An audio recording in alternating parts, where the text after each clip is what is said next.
Design for testability. Design for testability or DFT refers to those design techniques that make test generation and test application cost-effective. DFT methods for digital circuits are ad hoc methods, then structured methods. The pointer scan, partial scan, built-in self-test, and boundary scan. For DFT method for mixed signal circuits, the point is analog test bus. Controllability and observability. The key to design for testability is the ability to control and observe directly the internal states. Controllability of an internal node, ability to set it to a specific logic value. Observability of an internal node, ability to observe its specific logic value on primary output. Ad hoc DFT. There are two forms of DFT: ad hoc and structured. Ad hoc DFT useful for small design where scans, BIST are not available. Use bus-oriented purpose for test.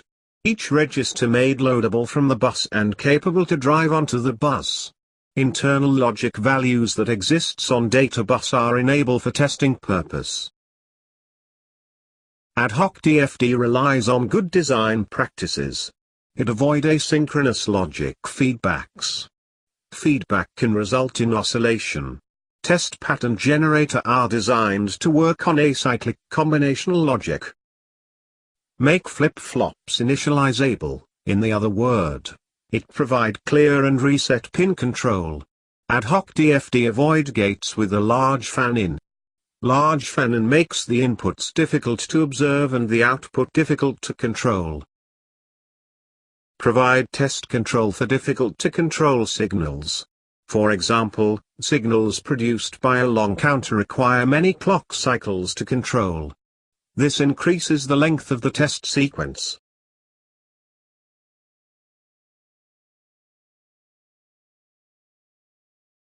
Ad hoc DFT design reviews conducted by experts or design auditing tools. The disadvantages of ad hoc DFT method are: experts and tools not always available. Test generation is often manual with no guarantee of high fault coverage. And design iterations may be necessary.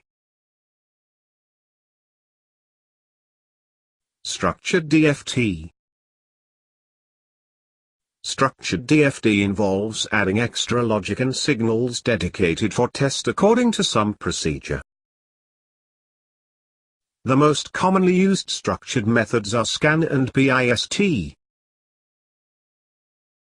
During design stage, if scan DFT is selected to be implemented as test method, multiplexer is inserted at the input data D of the flip-flop block.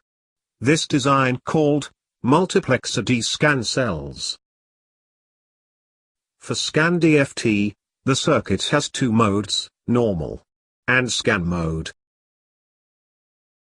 For normal mode, flip-flops behave as usual. It means, during normal application, data is received from input pin D and stored in the flip-flop before it goes to combinational logic gates as normal operations. For scan mode, flip-flops behave as shift register. Only applicable during test. For example in production or test labs. End users usually not able to set scan mode. Data input is selected from SI pin. Scan cells will connect to become scan chains. Data inside flip-flop will be transferred out through the scan chains to primary output pin for failure analysis purposes. Created using PowToon.